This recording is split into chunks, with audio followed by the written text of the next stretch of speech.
हमारे defence editor Manish Prasad भी हमारे साथ स्टूडियो में मौजूद है। मनीष, देखिए, हमने तो ये देखा कि क्या क्या होने जा रहा है, लेकिन अगर हम पिछले जो परेड हुए उससे कितना अलग देखेंगे, कौन सी नई चीजें हैं जो इस परेड में देखने को मिलेंगी? ये पूरा अलग है और 26 जनवरी 1950 से लेकर आज तक जो बदलाव है उसकी पूरी एक झांकी इसमें दिखाई देगी। और सबसे बड़ी बात, आजादी का अमृत महोत्सव और 1971 का स्वर्णिम विजय दिवस, इसकी पूरी एक रूपरेखा यहां पर तैयार होगी।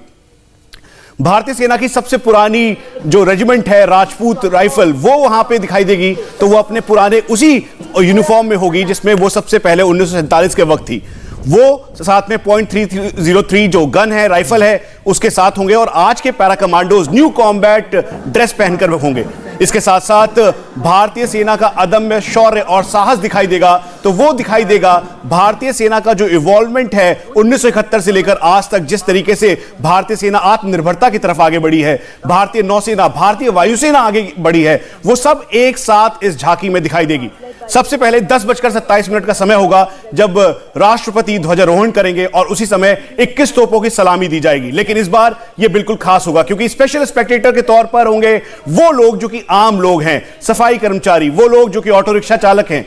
प्रधानमंत्री का यह इनिशिएटिव था कि उसे इस तरीके से किया जाए कि आम लोगों के साथ जोड़ा जाए। वो लोग जो कि कभी 26 जनवरी देखने, रिपब्लिक डे देखने नहीं आते, उनको भी यहां लाया जाए। तो उस दर्शक दीर्घा पे वो सभी लोग मौजूद होंगे। उसके अलावा एक और बड़े बदलाव की मैं बात कर लूं मनीष, फिर मैं दोबारा आपके पास आऊंगी। आप लोग जानते हैं कि कोविड का ये संक्रमण काल है, इसलिए कोई विदेशी मेहमान ये दूसरा साल होगा जब गणतंत्र दिवस के इस भव्य समारोह में शामिल नहीं होगा।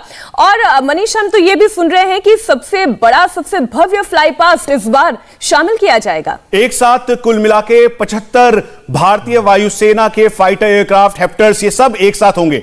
इसमें सबसे इंपॉर्टेंट होगा तंगेल फॉर्मेशन। लेफ्टिनेंट जनरल भाटिया खुद यहां पर हैं और वो क्योंकि कर्नल ऑफ द रेजिमेंट रह चुके हैं पैरा के, इसीलिए यह बताना बहुत जरूरी है कि 1971 के युद्ध में सबसे पहले जो तंगेल में डकोटा के जरिए पैरा ड्रॉपिंग हुई थी, वो पूरी तरीके से उसी फॉर्मेशन के साथ डकोटा यहां पर दिखाई देगा। यह पूरे फॉर्मेशन में भारतीय वायुसेना की अदम्य साहस, शौर्य और शक्ति दिखाई देगी, जिसमें तेजस के साथ साथ रफाल तक मौजूद होगा। आपने बहुत अच्छी तरफ इशारा किया, महत्वपूर्ण है ये इन तस्वीरों को देखना भी। बिल्कुल, इन तस्वीरों को जरा आप देखिए।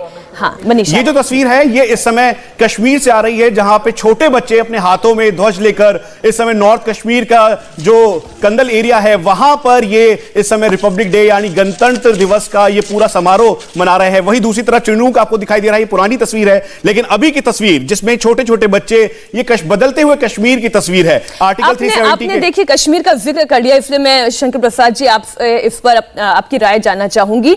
कश्मीर जहां पर लगातार आतंकवाद का साया मंडराता रहता है, उसके बीच में कश्मीरी बच्चों का हाथों में तिरंगा लेकर यूं सड़कों पर उतर आना, तिरंगा लहराना, ये कितना बड़ा मैसेज जाता है देश के उन तमाम दुश्मनों को जो बार बार बॉर्डर पार से ना सिर्फ भारतीय सीमा में दाखिल होने का प्रयास करते हैं, यहां के नौजवानों को धमकाने का और भड़काने का प्रयास करते हैं।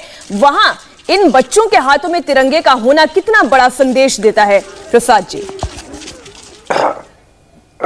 देखिए, ऐसा है कि कश्मीर में हालात कभी कुछ होते हैं, कभी कुछ होते हैं, लेकिन जब से आर्टिकल 370 हटा है और जब से बच्चों की और उनके पेरेंट्स की समझ में आया है कि उनके लिए बेहतर क्या है, अच्छा क्या है, उनके लिए पढ़ाई करनी है बनिस्बत इसके कि स्टोन पेल्टिंग कराएं उनसे, तो इस समय आप देख रहे हैं कि बच्चे कितनी उत्साह से, कितने ठंड में वह झंडा लगा रहे हैं। शायद स्कूल की कोई टीम होगी, यानी कि मैं समझता हूं कि केवल यही बच्चे नहीं हैं, सब स्कूलों में कश्मीर के अंदर आज कुछ ना कुछ फंक्शन हो रहा होगा और जिस तरह से स्टेट कैपिटल में भी हो रहा होगा।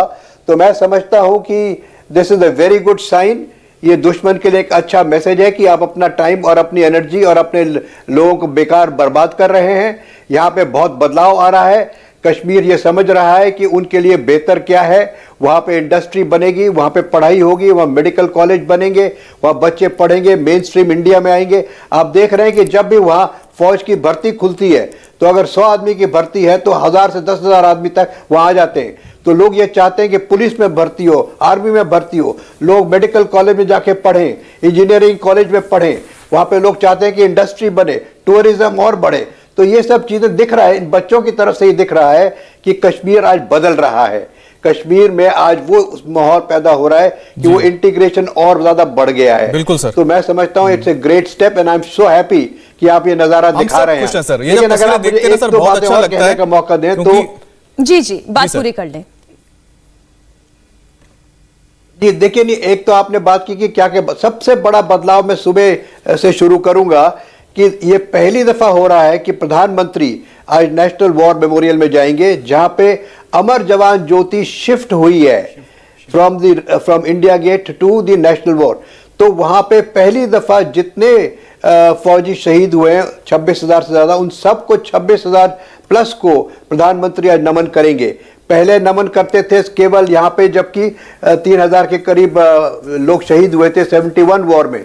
लेकिन ये सबसे बड़ा बदलाव इस साल आया है कि अब यहाँ पूरे शहीद जितने इंडिपेंडेंस से आज तक हुए वहां पर जाके प्रधानमंत्री नमन करेंगे। दूसरी बात बड़ी इंटरेस्टिंग जो दिख रही है कि बड़ी स्पीड के साथ, हालांकि कोविड हालत चल रही है, राजपथ का नजारा बदल गया है। आपने बताया कि वहां पीछे एक पेंटिंग्स की नुमाइश भी होगी, वहां कोई कैनवस बनेगा, हमने तो देखा नहीं है अभी उसको, लेकिन मुझे लग रहा है जिस तरह से तस्वीरें आपने दिखाई वो भी बड़ा अट्रैक्टिव होगा। और आप पूरा राजपथ को देख रहे हैं, पूरा बदलाव हो गया। इंडिया टीवी हर वक्त हर जगह डाउनलोड करने के लिए सर्च करें India TV news Google play store या ऐप स्टोर पर।